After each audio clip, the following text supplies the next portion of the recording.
शुरू करें। Hallelujah, hallelujah, hallelujah, hallelujah, hallelujah Lord Jesus, प्रभु यीशु। फिर एक बार इस सुंदर शाम के समय प्रभु हम अपने सरों को प्रभु आपके दया आसन के आगे झुकाते हैं प्रभु। आपके अनुग्रह के सिंहासन के आगे प्रभु अपनी विनती को लेकर आते हैं और आपसे प्रार्थना करते हैं प्रभु कि जितने भी आज के इस आराधना में प्रभु आपके चरणों में एकत्रित होते हैं, वे आज आपके उत्तम अभिषेक को प्राप्त करें प्रभु, आपके वचनों का अनुग्रह प्राप्त करें प्रभु, उसमें का प्रकाशन प्राप्त करें प्रभु, और प्रभु इन दिनों के अंदर प्रभु आपकी स्वर्गीय तसल्ली उनको मिलने पाए प्रभु। जितने भी प्रभु यीशु मसीह दिल की गहराई से आपके वचनों पर ध्यान लगाते हैं, जितने भी प्रभु इन दिनों में अपने आप को आपको समर्पित करते हैं प्रभु, प्रभु उनमें से एक एक को आप स्वीकार कीजिए और अपनी उत्तम योजनाओं को प्रभु उनके जीवन में आप पूरा कीजिए प्रभु। प्रार्थना करते हैं प्रभु कि जो गीत आज की शाम में हम गाते हैं, जो वाद्य बजाते हैं, जो वचन सुनते सुनाते हैं प्रभु, इन सारी बातों के द्वारा प्रभु आपको ही मान, महिमा, आदर और गौरव मिलने पाए प्रभु यीशु। प्रभु आपसे प्रार्थना करते हैं कि प्रभु जितने भी इस जरिए से जुड़ नहीं पा रहे हैं प्रभु, जितनों को प्रभु इस आराधना में जुड़ने को मिल नहीं रहा प्रभु, उनके पास साधनों की कमी है, तो प्रभु उनकी हर जरूरत को आप पूरा कीजिए प्रभु। चाहे वो इंटरनेट की कमी हो, चाहे किसी हैंडसेट की कमी हो, या कोई भी ऐसा जरिया प्रभु जिससे वे इस आराधना में जुड़ सके, प्रभु उनकी जरूरतों को आप पूरा कीजिए प्रभु। प्रभु प्रार्थना करते हैं आज के शाम की आराधना को आप आशीषित कीजिए, हर एक से प्रभु आप बात कीजिए प्रभु, और जितने भी प्रभु आज आपके वचनों पर ध्यान लगाते हैं, वे आपके जलाली चेहरे को देखने पाए प्रभु, आपकी स्वर्गीय आशीषों को प्राप्त करने पाए प्रभु। जैसे अब तक भी प्रभु आपने हमें संभाला, हमें चलाया प्रभु, आगे भी प्रभु आपकी दया हम सब पर बनी रहे प्रभु। अब प्रार्थना हमारे उद्धार करता प्रभु यीशु मसीह नासरी के नाम से मांगते हैं, आमीन, आमीन, आमीन, आमीन, आमीन, हालेलुया, हालेलुया। सो आइए फिर एक बार इस शाम की आराधना को जब हम शुरू करते हैं, कुछ गीतों को गाने के द्वारा हम प्रभु यीशु मसीह को महिमा देंगे। Let's worship with this songs. कुछ गीतों को गाएंगे और इन गीतों के चलते हम प्रभु यीशु मसीह के चरणों में अपने आप को समर्पित करेंगे। गहरे प्यार से तूने प्यार किया, मां से गहरा है प्यार तेरा। आइए इस गीत को एक आवाज के साथ गाएं। गहरे प्यार से तूने प्यार किया, गहरे प्यार से तूने प्यार किया, मां से गहरा है प्यार तेरा, मां से गहरा है प्यार तेरा। तू धन्य है, सर्वश्रेष्ठ है, तेरे जैसा नहीं और कोई। तू धन्य है, सर्वश्रेष्ठ है, तेरे जैसा नहीं और कोई।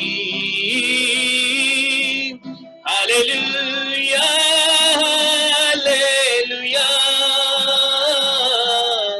Hallelujah, hallelujah, hallelujah, hallelujah, hallelujah, hallelujah. तुझे मैं कभी भूलूंगा नहीं, तुझे मैं कभी भूलूंगा नहीं, तेरे साथ साथ मैं चलूंगा, एक नूर के समान चलूंगा, तेरे साथ साथ मैं चलूंगा, एक नूर के समान चलूंगा। ओ तू धन्य है, सर्वश्रेष्ठ है, तेरे जैसा नहीं और कोई। तू धन्य है, सर्वश्रेष्ठ है, तेरे जैसा नहीं और कोई। हालेलुया, हालेलुया,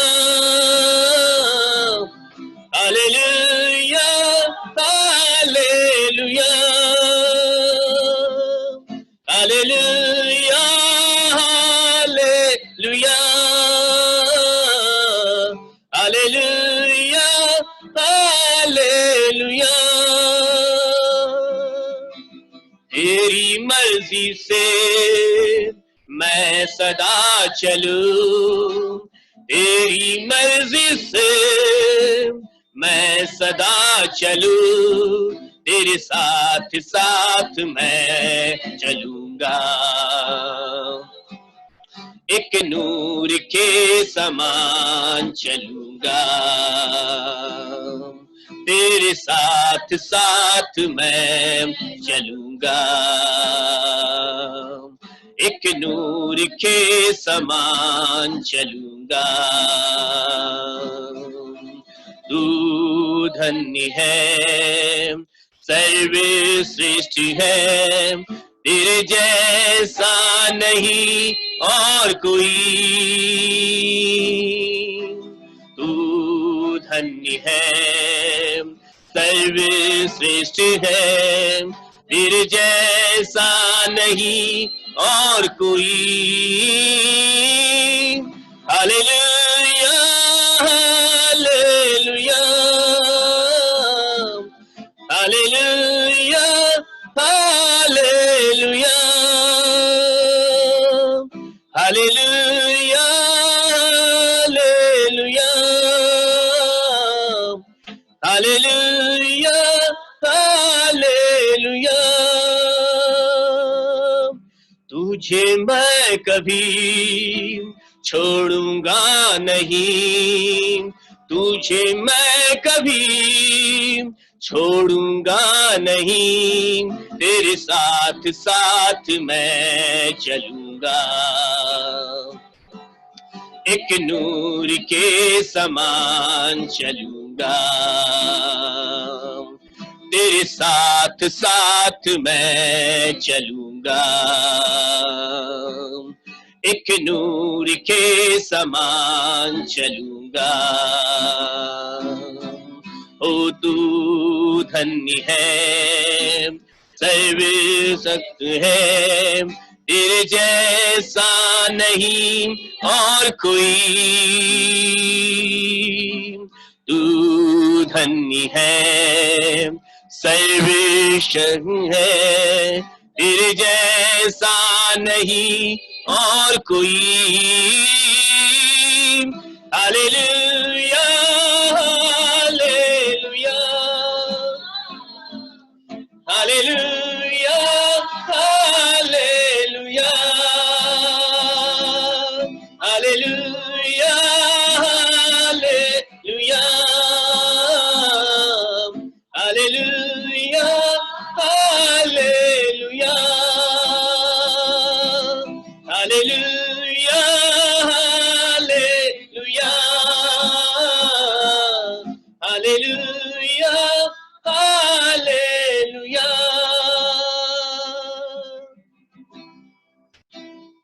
कि तू धन्य है, तू सर्वश्रेष्ठ है और तेरे जैसा कोई भी नहीं है। हालेलुया। क्योंकि खुदावन के जैसा कोई नहीं, क्योंकि यीशु मसीह के जैसा कोई नहीं। इसलिए मेरी आराधना सिर्फ उसी के लिए है कि वही मेरे लिए मार्ग बनाता है, चाहे वो कितना कठिन ही क्यों ना दिखता हो, चाहे कितने ही घोर अंधकार से भरी हुई तराई में क्यों ना होकर चलूं, परंतु जब खुदावन मेरे साथ में है तो रास्ते बनते जाएंगे और मैं उस रोशनी को प्राप्त करूंगा कि मैं नए मार्ग पर, उस सिद्ध मार्ग पर चलता रहूंगा।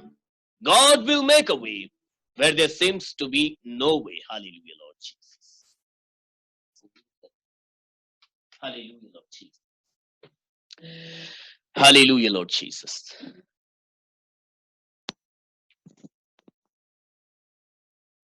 God will make a way where there seems to be no way. He works in ways we cannot see. He will make a way for me. He will be my God. Hold me closely to His side. With love and strength for each new day, He will make a way. He will make a way. God will make a way where there seems to be no way. He works in ways we cannot see. He will make a way for me. He will be my God. Hold me closely to his side. With love and strength for each new day. He will make a way. He will make a way. My road may in the wilderness, he leads me. Amen. Rivers in the desert will I see. Amen. Heaven and earth will fade, but this word will still remain. He will do something new today. Oh, God will make a way when there seems to be no way. He walks in ways we cannot see. He will make a way for me. He will be my God. He will be my God. Hallelujah. With love and strength for each new day. He will make a way. He will make a way. By the road in the wilderness, he leads me. Rivers in the desert will I see. Heaven and earth will fade, but his word will still remain. He will do something new today. God will make a way where there seems to be no way. He works in ways we cannot see. He will make a way for me. He will be my God. Hold me closely to his side. With love and strength, each new day, he will make a way. He will make a way.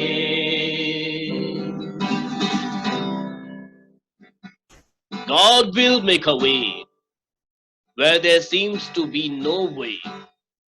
He works in ways we cannot see. He will make a way. जो रास्ता हमें कभी नहीं देख सकते, परंतु वह हमारे लिए रास्ता बनाएगा। जहां पर कुछ दिखाई न दे, जो हमें असंभव दिखाई दे, हमारा जीवित परमेश्वर है जो उसे संभव करके बताएगा। Hallelujah, hallelujah. सच में ये कितना सत्य है कि परमेश्वर ही है जो मेरे और आपके लिए मार्ग बनाने वाला है। आज हमें ऐसा दिख रहा होगा कि कोई मार्ग नहीं, कुछ नहीं, कब सब कुछ खुलेगा, कब हम खुले में आएंगे, कब हम आजादी के साथ में घूमने पाएंगे, परंतु परमेश्वर ही है जो मार्ग बनाने वाला है। लेट्स मूव ऑन स्क्रिप्चर, अपने वचनों पर जाएंगे, अपनी बाइबल को निकालेंगे, हम लोग बाइबल को पढ़ेंगे और बाइबल में से कुछ एक आयतों पर अपना ध्यान लगाएंगे।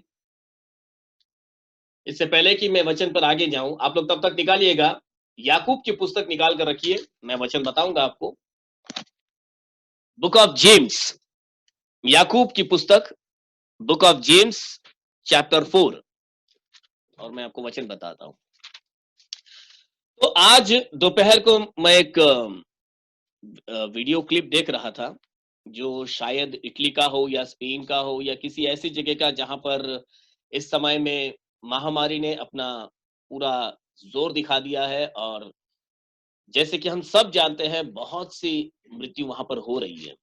मैं ये इसलिए बता रहा हूं कि वहां पर मैं जब कुछ तस्वीरों को मैं देख रहा था तो थोड़ा दिल दहल सा गया, क्योंकि लोग परेशान इसलिए हैं, लोगों की इतनी मृत्यु हो रही है कि जो डेथ बॉडी से उनको रखने की जगह नहीं दिख रही है, लोग समझ नहीं पा रहे इसे करें क्या। अगर डेड बॉडीज मिल भी रही है तो उसको रखने के लिए पेटियां नहीं मिल रही है, जगह नहीं मिल रही है, और लोग ऐसे रास्ते पर फेंक के चले जा रहे हैं क्योंकि वे उसको इंतजाम नहीं कर पा रहे, उसको ना गाड़ने की व्यवस्था हो रही है ना जलाने की। तो करे क्या, घर पर तो नहीं रख सकते, तो यहाँ वहां देखते कोई दिखता जैसे नहीं, लोग कचरे का थैली हाथ में लेकर जाते हैं और यहाँ वहाँ देखकर कचरा फेंकने के लिए बहुत दूर जाना पड़ रहा है, जगह नहीं मिल रही तो कहीं भी फेंक कर चले गए। कोई यहाँ वहाँ देखा नहीं दिखा तो ऐसे लोगों ने कुछ ऐसा भी किया वहाँ पर कि किसकी डेड बॉडी है, क्या है, किसने लाकर फेंक दिया कुछ पता नहीं, बस क्योंकि जगह नहीं मिली कहीं भी फेंक दिया। तो मैं देख रहा था कि क्या रह गया है मनुष्य के जीवन का वैल्यू क्या रहा। लेकिन क्योंकि मैं और आप बाइबल पढ़ते हैं इसलिए कुछ एक बातें इसमें से मैं और आप जान सकते हैं। मैं और आप परमेश्वर के प्रेम को जान सकते हैं, खुदावन की योजनाओं को जान सकते हैं, प्रभु यीशु मसीह की बुलाहट को जान सकते हैं और प्रभु के वचन ही है जो हमें प्रभु के आने के दिन तक तसल्ली देते रहेंगे, सिद्ध बनाए रखेंगे। ऐसी परिस्थिति, ऐसे हालातों को समझने के लिए वो हमें मन देगा, ऐसा वैसा हृदय देगा। निकालेंगे याकूब की पुस्तक सबने निकाला होगा और उसमें चौथी अध्याय और उसका 14 आयत पढ़िए। James chapter 4:14। और यह नहीं जानते कि कल क्या होगा। ये नहीं जानते कि कल क्या होगा। सुन तो लो। तुम्हारा जीवन है ही क्या। तुम्हारा जीवन है ही क्या, ये एक प्रश्न चिन्ह के साथ में है। And it says in English, for what is your life. तुम्हारा जीवन है ही क्या, ये एक प्रश्न चिन्ह। वहां पर मैंने जब देखा तो मैं ये वचन को पहली बार, कई बार भी पढ़ा हूं मैंने इसको, इससे पहले भी कई बार इस वचन को हमने अलग अलग ओकेशन पर पढ़ा है कि ये नहीं जानते कि कल क्या होगा। मैं और आप में से कोई नहीं जानता कल क्या होने वाला है। हाँ, सिर्फ एक बात कॉमन होती है, हमारा कैलेंडर का तारीख बदलेगा, बाकी कुछ भी नहीं बदलने वाला, ये हमें मालूम है। और क्या नया होने वाला ये हम में से किसी को भी नहीं मालूम, इसके सिवाय कि परमेश्वर को बस। लिखा है कि तुम में से कोई नहीं जानता कि कल क्या होगा। सुन तो लो, ऐसा लिखा है, सुन तो लो। व्हाट सेज इन कन्नाडा और मराठी में क्या लिखा है, इंग्लिश में लिखा है। कोई इंग्लिश अगर लेके बैठे हो तो जरा इंग्लिश में पढ़ना। Whereas ye know not what shall be on the morrow. For what is your life? It is even a vapor that appeareth for a little time and then vanisheth away. हाँ, English के अंदर सुन तो लो ऐसा नहीं, लेकिन हिंदी में बड़ा अच्छा लिखता है, सुन तो लो जरा। बहुत घाई घाई में हो, भागदौड़ में हो, नाना प्रकार की तैयारियों में लगे हुए हैं, भविष्य के लिए कितनों ने क्या क्या योजनाएं बनाकर रखी हुई है, ये करेंगे वो करेंगे। और देखो जो लोगों के बारे में मैंने अभी आपको बताया कि वो ताइवान था या स्पेन था मुझे नहीं मालूम, लेकिन वहां के रास्तों पर ऐसी कुछ लाशें पड़ी थी जिनका कोई वारिस नहीं मिल रहा था। मैं ये बात इसीलिए बता रहा हूं ताकि मैं और आप अपने आप को तैयार कर सके इन बातों के लिए, इन बातों से कुछ सीख सके। उन लोगों में जो जो एक व्यक्ति जिसको छोड़कर चला गया, जिसका कोई वारिस नहीं दिखा, वो व्यक्ति के बारे में अगर देखें, मैं नहीं जानता कौन होगा वो, मान लीजिए एक ऐसा व्यक्ति हो सकता है जिसके पास कुछ घमंड करने के लिए था, जिसने अपने लिए बहुत कुछ सोच के रखा होगा, जिसने यहां वहां की बातें की होगी, जिसने उसकी उसकी बातें की होगी, किसके बारे में क्या कहा, किसके बारे में क्या, कुछ भी नहीं सोचा, बस बड़बड़ाता गया होगा, किसका दिल तोड़ा होगा और क्या पता क्या क्या अपने जीवन में घमंड करके चला होगा। एक उदाहरण बता रहा हूं, ऐसा नहीं हो सकता, शायद हो सकता है वो, मैं एक उदाहरण बता रहा हूं। अगर वो व्यक्ति ऐसा हुआ होगा तो क्या फायदा हुआ। आज कौन है पूछने वाला, आज कौन है उसको देखने वाला, आज उसकी हालत क्या है। सुन तो लो, वचन बताता है सुन तो लो। आगे का प्रश्न बहुत महत्वपूर्ण है, इसके ऊपर मेरे और आपका पूरा जीवन है। इस जो आगे का एक लाइन मैं आपको बताना चाहता हूं, इसी पर हमें प्रभु के आने के दिन के लिए कुछ गेन करना है। इट्स रिटन, ऐसा लिखा है, for what is your life. What says in Hindi, तुम्हारा जीवन है ही क्या। तुम्हारा जीवन है ही क्या। मैं विश्वास करता हूं प्रभु के अनुग्रह से हम सबको स्पष्ट रीति से सुनने आ रहा होगा। आज माइक का भी कोई इशू नहीं होगा, नेटवर्क का भी कोई इशू नहीं होना चाहिए। और हमारा जीवन है ही क्या, तो आज मैं और आप थोड़ा आकलन करें और क्यों हमारे जीवन है ही क्या ऐसा लिखा है। फिर आगे लिखा है उसके अंदर कि तुम्हारा जीवन है ही क्या, तुम तो भाप के समान, तुम तो भाप के समान, जो थोड़ी देर दिखाई देती है। भाप जो पानी में से उबलने के टाइम पे जो ऊपर उड़ रहा है ना, वो भाप है। कितनी देर दिखाई देता है वो, थोड़ी देर, कुछ सेकंड दिखाई देता है। जब आपका पानी बॉईल हो रहा होता है, दूध बॉईल हो रहा होता है, जो ऊपर जो धुआं उड़ रहा होता है वो भाप कितनी देर दिखाई देता है। तुम्हारा जीवन है ही क्या? भाप के समान थोड़ी देर हवा में दिखाई दे रहा है और फिर क्या हो रहा है? फिर लोप हो जाती है। और फिर लोप हो जाती है। Again the question remains same, what is your life? तुम्हारा जीवन है ही क्या? We have to think on that. एक तो भाप के समान, मतलब देखो प्रभु का वचन क्या बताता है, मेरे और आपके लिए जो 1000 दिन है ना, परमेश्वर के लिए वो एक ही दिन है। आप समझ जाइए, आपके जीवन काल के दिनों को गिन लीजिए आप, तो आप परमेश्वर के सामने कुछ कुछ दिनों के लिए रहते हो। देखा जाए तो परमेश्वर की नजरों से अपने हिसाब से हम 70-80 साल जी लेते हैं। बाइबल के अनुसार एक व्यक्ति की आयु 70 साल लिखी गई है, बल रहा तो 80 साल। लेकिन यह जो थोड़ा समय परमेश्वर के सामने तो एकदम थोड़ा सा समय है, ये भाप के समान का समय गिना जा रहा है। वो कि एक मनुष्य जन्मा भाप के समान, जब तक वो उड़ गया उसकी 70 साल कब खत्म हो जाते वो परमेश्वर, वो तो दिखने में भी नहीं आता। देखा जाए तो भाप के समान के उस समय काल के अंदर हमारा जीवन है ही क्या? ये प्रश्न आज मुझे अपने आप को, आपको अपने आप को पूछना होगा। What is my life? Go in front of mirror and ask yourself, what is your life in this earth? चाहे आप 80 साल जिए हो, 90 साल जिए हो, 120 साल भी जिए हो और बहुत बहुत बड़ा तामझाम भी किया होगा, but what is your life? Is it वर्दी? क्या ये परमेश्वर के आगे कुछ महत्व रख रहा है?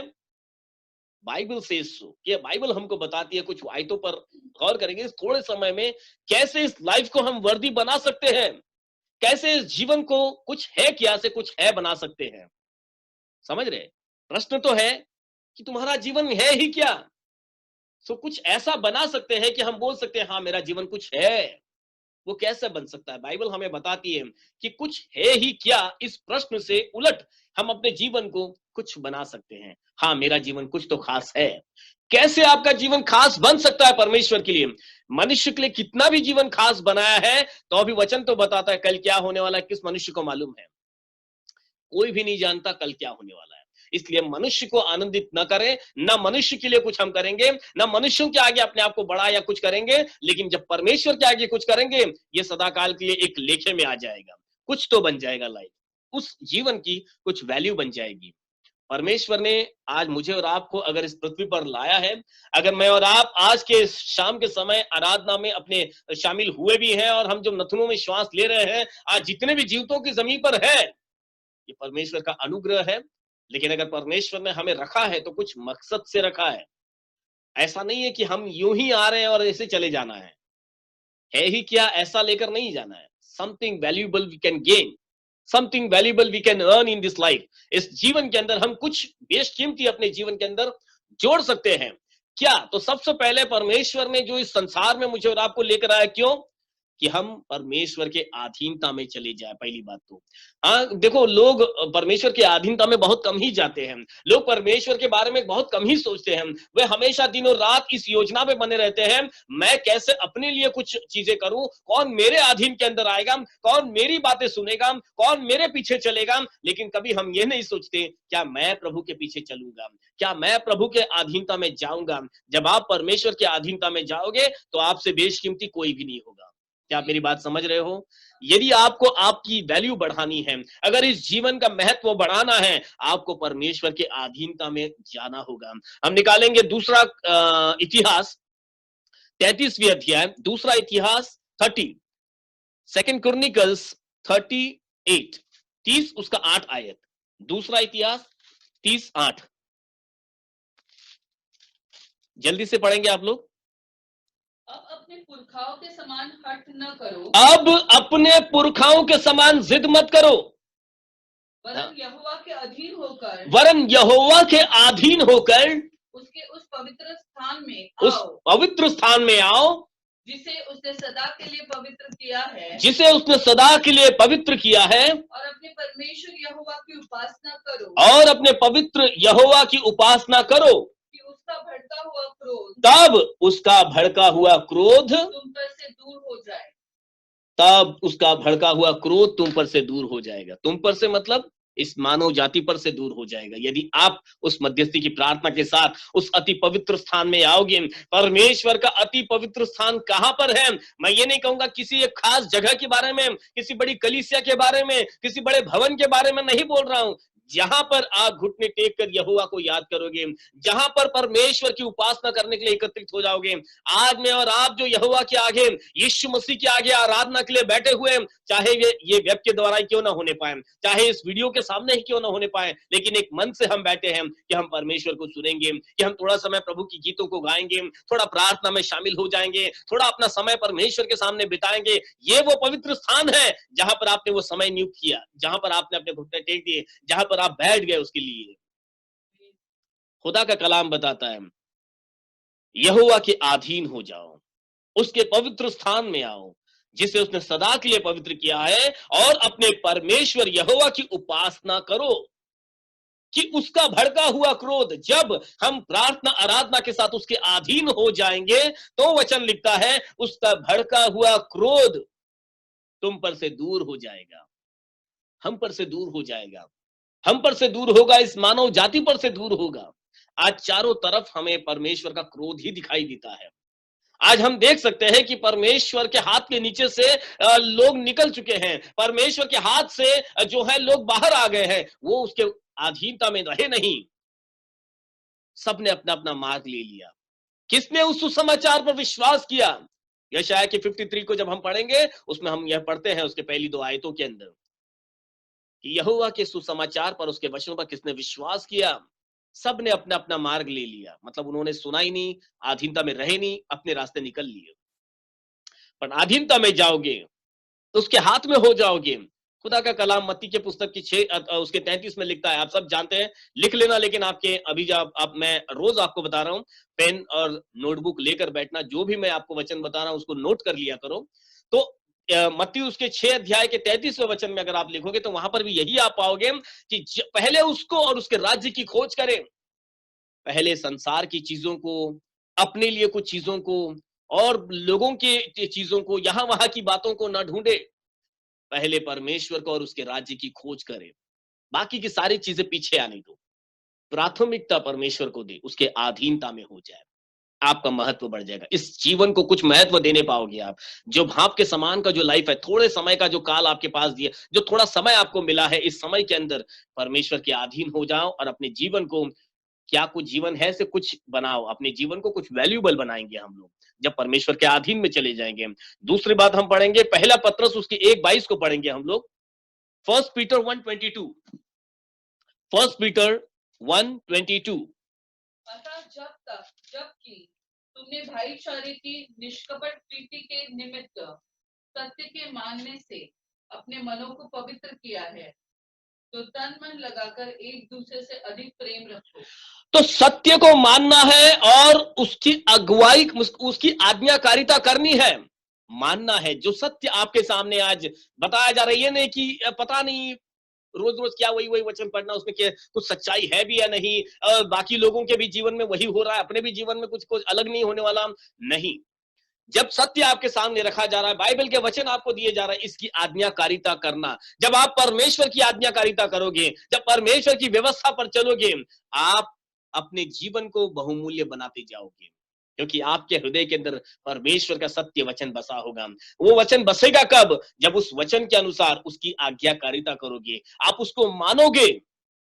मैं एक बार फिर से पढ़ेंगे उस आयत को, 1 पीटर 1:22।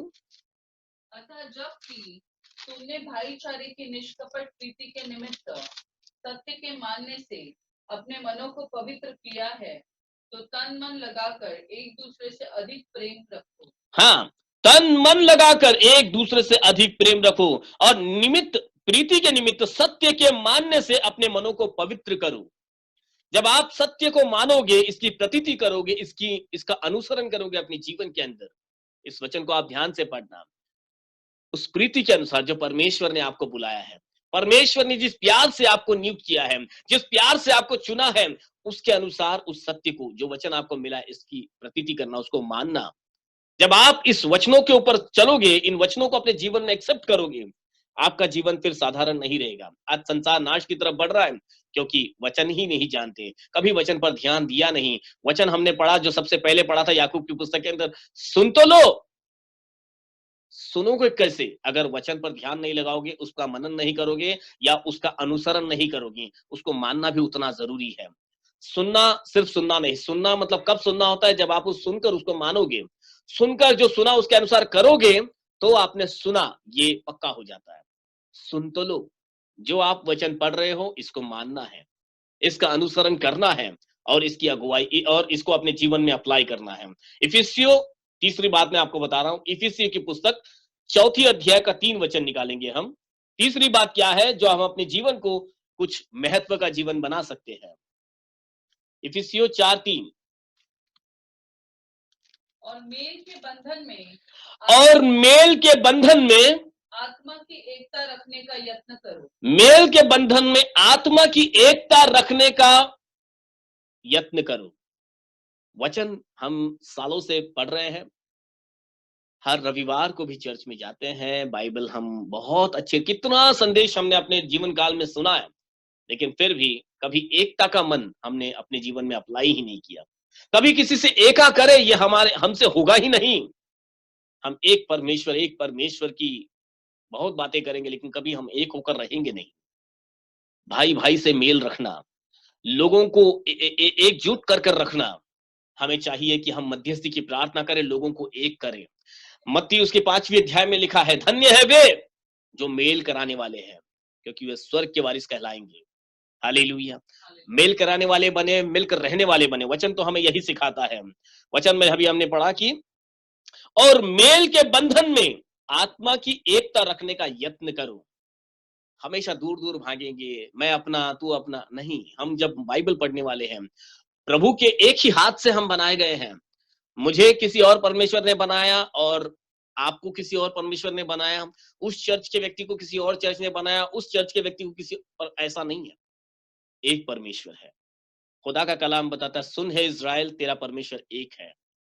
जब एक ही परमेश्वर है तो उस एक परमेश्वर ने मुझे भी बनाया, आपको भी बनाया, हर कलीसिया के लोगों को परमेश्वर ने बनाया। तो चाहिए हमें सबसे प्रेम रखना है, मेल रखना है। ऐसा नहीं है कि हमें उनके बीच में कुछ बुराई, एक व्यक्ति के मेरे साथ में कुछ अच्छी, मुझे वो व्यक्ति पसंद नहीं आ रहा, तो मैं क्या करता हूँ, ज्यादा से ज्यादा कोशिश करता हूँ औरों को जाकर भी उसके बारे में मैं कुछ गलत बात बोल के उसको भी दूर करा दूं। वचन कहता है हम ऐसा ना करें, परंतु हम मेल के साथ में रहें, मिलकर रहें, एकता का बंधन बनाए और प्रभु को महिमा दे उसकी, क्योंकि प्रभु ने हमेशा चाहा कि उसके बनाए हुए लोग हमेशा मिलकर रहें, उनके बीच में कोई दूरियां ना रहे, ना कोई उनके बीच में दरारें रहें, परंतु वे एक मन से रहे। और एक वचन पढ़े रोमियो उसकी 12:18 में, देखो क्या लिखा है, उसी के बारे में लिखा है।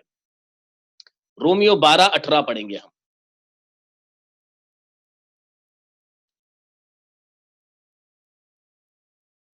जहां तक हो सके तुम भरकर सब मनुष्यों के साथ मेल मिलाप रखो। भरकर सब मनुष्यों के साथ मेल मिलाप रखे। ये मसीहियत की पहचान है। कितना विरोध हमारे सामने होगा, कितना हमारे दिल का पसंद नहीं आएगा, किसी का चेहरा नहीं पसंद है, किसी के कपड़े नहीं पसंद है, किसी के शब्द नहीं पसंद है, लेकिन बाइबल तो कहती है जितना हो सके भरकस प्रयत्न करें मेल के साथ रहने के लिए। नहीं मुझे उनकी भाषा नहीं पसंद आती है, मैं उनके साथ नहीं उठूंगा बैठूंगा। नहीं उनका रंग ही मुझे पसंद नहीं है। नहीं, परमेश्वर का कलाम बताता है जैसा भी हो पूरा प्रयत्न करो, आप मेल मिलाप के साथ रहो। खुदा का कलाम अगर हमको बता रहा है वैसा करेंगे, मेरा और आपका महत्व स्वर्गीय राज्य में बहुत बड़ा होगा। सुन तो लो, हमारा जीवन है ही क्या, हमारा जीवन का महत्व हम बढ़ा सकते हैं यदि मेल मिलाप के साथ, हम भाईचारे के साथ एक साथ में रहेंगे। और एक साथ रहकर, जैसे खुदा का कलाम बताता है, 2 व्यक्ति भी अगर एक मन होकर मुझसे मांगेंगे, देखो 2 व्यक्ति के बारे में बोला है, अगर 200 के बारे में होगा तो क्या हो जाएगा, आप सोच लो। 2 व्यक्ति में जब इतनी ताकत हो रही है, जो मांगोगे वो हो जाएगा, ऐसा यीशु मसीह ने कहा। आप इस बात पर ध्यान देना, यीशु मसीह ने कहा 2 व्यक्ति अगर एक मन होकर पृथ्वी पर कुछ भी मांगेंगे वो हो जाएगा। इसकी ताकत आप समझ जाइए। जब 2 व्यक्ति के एक मन होने पर इतनी ताकत है, तो 20 लोगों के एक मन होने पर कितनी बड़ी ताकत आ जाएगी, 200 लोगों के एक मन होने पर कितनी बड़ी ताकत आ जाएगी। चाहिए कि हम मेल के साथ में खुदावन को एक मन से पुकारें। ये करुणा क्या है, ये तो कुछ भी नहीं है देखा जाए तो, लेकिन बस एक मन होने की जरूरत है। एक मन हो जाएंगे, कोई कोरोना इस दुनिया में दिखेगा नहीं, वो कब का निकल जाएगा इस संसार से। चौथी बात मैं आपको बताना चाहता हूं, जो बहुत ही मेरे आपके लिए महत्वपूर्ण रखती है, निकालेंगे फिलिपियों की पुस्तक 4 उसका 4 आयत। मोबाइल पे नेट चल रहा है क्या देखना। फिलिपियो 4:4 निकालेंगे। प्रभु में सदा आनंदित रहो। प्रभु में सदा आनंदित रहो। मैं फिर कहता हूँ आनंदित रहो। हाँ, ये चौथी बात है। यदि प्रभु ने मुझे और आपको बुलाया तो हम इस बात में कभी हार न जाए कि प्रभु ने तो हमें आनंद देने के लिए बुलाया है, लेकिन बहुतेरे हम में है जो कभी उस आनंद को अपना चेहरा ऐसा लंबा करके रहे हैं, मेरे जीवन में तो कोई आनंद ही नहीं है। ऐसा है ही नहीं। जो प्रभु का वचन पढ़ता है, जो प्रभु में बना हुआ है, जो प्रभु की पहचान को लेकर चलता है, परिस्थिति कैसे भी आने दो, वो हमेशा आनंदित ही रहेंगे। कल हम लोग वो ग्रैहम स्टेन की मूवी को देख रहे थे, जिसमें उड़ीसा में उन पासबान को और उनके 2 बच्चों को गाड़ी में जला दिया गया। हमें बहुत ही दुख हो रहा था सब चीजें देखते हुए कि वो वास्तविकता में कितना भयानक था वो चीज, कि एक पिताजी और उनके दोनों बच्चों को उस गाड़ी के अंदर जला दिया गया। लेकिन जब उनके बाद, इस सारे घटनाओं के बाद, उनके परिवार में उनकी जब पत्नी और बेटी से मिला गया, जब उनका माहौल बताया गया, तो उस समय में भी उन्होंने अपने हृदय को ऐसा तैयार रखा था कि जैसी भी परिस्थिति हो, प्रभु का आनंद हमारे अंदर बना रहे। वो कड़वाहट, वो नफरत, लोगों के लिए दंड, ये सब उनके जीवन में था ही नहीं। उन्होंने वहीं पर उन सभी अपराधियों के लिए क्षमा दे दी थी कि हमें किसी को दंड देना नहीं है, ना किसी से हमें न्याय मांगने की जरूरत है, क्योंकि हमारा न्याय तो ऊपर से आने वाला है। तो उन्होंने अपने जीवन के अंदर उन दुखों को जगह नहीं दी। आज मुझे और आपको परमेश्वर जब बुलाता है तो हमसे यही अपेक्षा रखते हैं कि हम सदा आनंदित रहे, क्योंकि खुदावन अपने बच्चों को हमेशा खुशी देखना चाहते हैं। क्योंकि परमेश्वर ने जो वायदा किया है कि मैं जगत के अंत तक तुम्हारे संग हूं, तो मुझे और आपको दुखी रहने का कारण ही नहीं है। चाहे कोई भी परिस्थिति हो, प्रभु हमारे संग में है। प्रभु हमारी अगुवाई करने वाला है, वही रास्ता बनाने वाला है। He will make a way. God will make a way. जब परमेश्वर रास्ता बनाने वाला है तो why to worry then? इसीलिए पौलुस कहता है, मैं फिर से कहता हूं, सदा आनंदित रहो। और जब सदा आनंदित रहोगे, आप अपने जीवन को महत्वपूर्ण बनाने पाओगे। तो फिर से मैं वही वचन याद दिलाना चाहूंगा, सुन तो लो, तुम्हारा जीवन है ही क्या। ये भाप समान जीवन को हम महत्वपूर्ण बना सकते हैं। इस भाप समान थोड़े समय के जीवन को मैं और आप परमेश्वर के आगे मूल्यवान बना सकते हैं, यदि इन 4 बातों को हम अपने जीवन में लेकर चलेंगे। एकता का मन रखें, वचन की आज्ञाकारिता को रखें, आनंदित रहे सदा, अधीनता में रहे परमेश्वर के, और फिर आपसे कीमती और कोई नहीं। परमेश्वर आप में वो कीमती बात देखता है।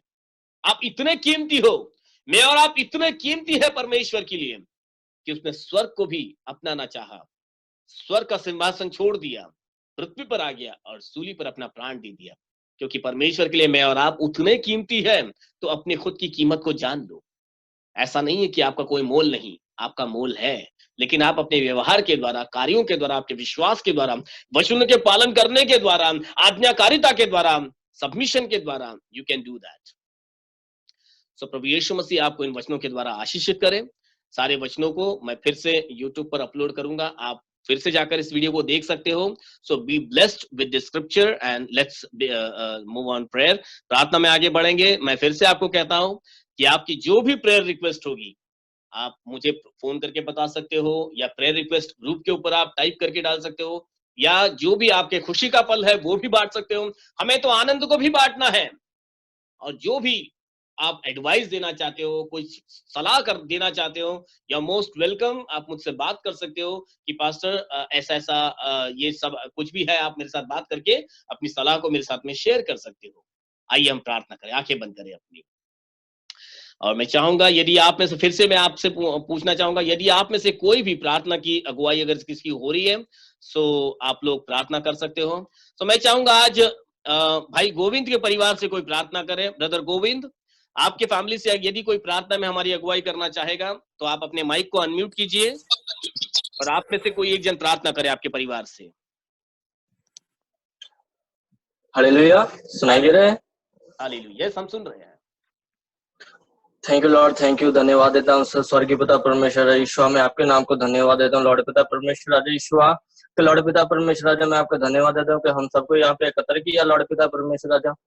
आपकी संगति में बनाने के लिए मैं आपका धन्यवाद देता हूँ प्रभु यीशु। हालेलुया। लॉर्ड पिता परमेश्वर, सचमुच पिता परमेश्वर तू महान है, दयालु है, कृपालु, अनुग्रह परमेश्वर राजा यीशु। लॉर्ड पिता परमेश्वर यीशु, जिस तरह आपने वचनों के द्वारा बोला है कि सदा परमेश्वर में आनंदित रहो।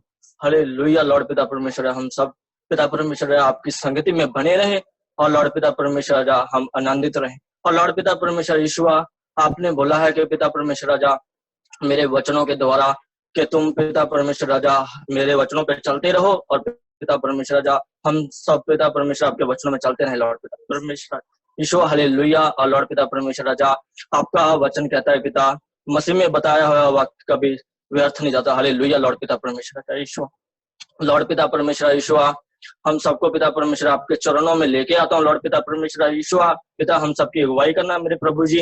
हालेलुया। पिता परमेश्वर यीशु, सबको पिता परमेश्वर आप अपना आशीष और पिता परमेश्वर राजा अपनी करुणा बनाए रखें मेरे प्रभु जी। पिता परमेश्वर हम सबको पिता परमेश्वर राजा आपके दिन में लेके आता हूँ। लॉर्ड पिता परमेश्वर यीशु, आप महान दयालु कृपालु अनुग्रह परमेश्वर राजा यीशु। लॉर्ड पिता परमेश्वर राजा यीशु, आप ही सत्य हमारे के जीवन हो मेरे प्रभु जी। और लॉर्ड पिता परमेश्वर आप ही अल्फा और ओमेगा, आदि और अंत हो। लॉर्ड पिता परमेश्वर यीशु, पिता परमेश्वर राजा हालेलुया। सारा आदर गौरव महिमा प्रशंसा लॉर्ड आप ही को देता हूँ। प्रार्थना तेरे सामर्थ्य नाम से मांगता हूँ, आमीन। आमीन आमीन आमीन। Hallelujah Lord Jesus. प्रभु फिर एक बार हम आपको धन्यवाद के बलिदान चढ़ाते हैं कि आज के शाम की आराधना को प्रभु आपने स्वीकार किया। प्रभु इस प्रार्थना को आपने स्वीकार किया और अपने पुकारने वाले के पुकार को भी प्रभु आपने स्वीकार किया। प्रभु इस पूरे आराधना को और जितनों ने भी प्रभु इसमें अपना भाग दिया है, जितने ने भी इसमें शामिल हुए हैं, वे आपके उत्तम अनुग्रह को प्राप्त करें और भविष्य में प्रभु वे आपके गवाह बने प्रभु। और प्रभु इन चारों बिंदुओं पर प्रभु खरे उतरने के लिए प्रभु आप उनकी सहायता कीजिए, उनकी अगुवाई कीजिए कि प्रभु वे आपके अधीनता में आने पाए, आपके वचनों का अनुकरण करने पाए, आपके लोगों के साथ में और प्रभु सभी लोगों के साथ में मेल मिलाप के साथ सदा आनंद का जीवन बिताएं और अपने जीवन को उतना बेशकीमती और महत्वपूर्ण बनाने पाए। प्रभु हम आपको धन्यवाद देते हैं आपके तसल्ली भरे वचन के लिए। प्रभु जैसे आज तक आपने हम सबों की अगुवाई की, हमारी हर जरूरत को अपने दया के भंडार से पूरा किया, प्रभु ऐसे ही भविष्य में भी आपके लोगों के संग आप रहिए प्रभु। अब प्रार्थना हमारे उद्धार करता प्रभु यीशु मसीह नासरी के नाम से मांगते हैं, सब मिलकर कहेंगे आमीन आमीन आमीन आमीन आमीन। स्वर्गीय मर्त्य पाताल के खुदावन प्रभु यीशु मसीह का अनुग्रह और उसकी दया, प्रभु यीशु मसीह की आशीषें और शांति हम सबों के संग प्रभु यीशु मसीह के दूसरे आगमन तक बनी रहे। आमीन आमीन आमीन आमीन आमीन। सो प्रेज द लॉर्ड एवरीवन। फिर एक बार आप सबों को प्रभु में वंदन करता हूं और मैं विश्वास करता हूं कि फिर से हम इसी उत्साह के साथ में प्रभु में एकत्रित होंगे और प्रभु